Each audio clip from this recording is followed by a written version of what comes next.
बिस्मिल्लाहिर्रहमानिर्रहीम। आज हम बनाएंगे पुदीने की, धनिए की, इसमें सब्ज़ मिर्च है और लहसुन है, इसकी चटनी।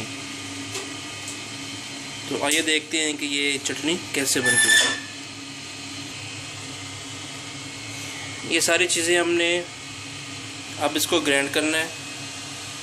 इसके अंदर हम थोड़ा सा नमक ऐड करेंगे, वो अपने हस्बे ज़ायका ऐड करना है।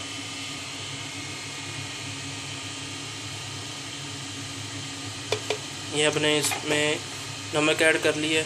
अब हम इसको ग्राइंड करेंगे।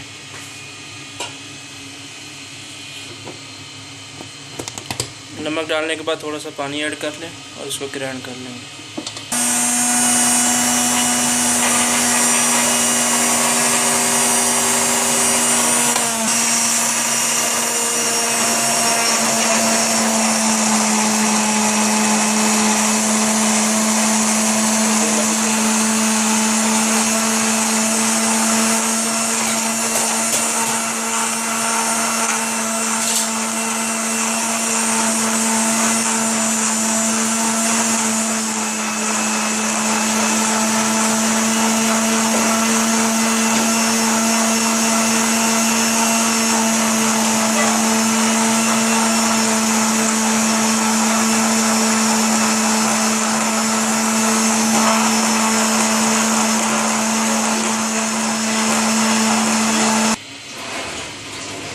अब ये अच्छे से ग्राइंड हो चुका है।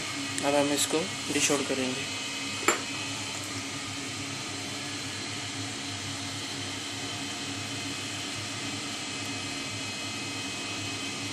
इसको आप योगर्ट के अंदर भी यूज़ कर सकते हैं। वैसे भी आप इसको समोसे, पकोड़े, रोल्स वगैरह के साथ आप यूज़ कर सकते हैं।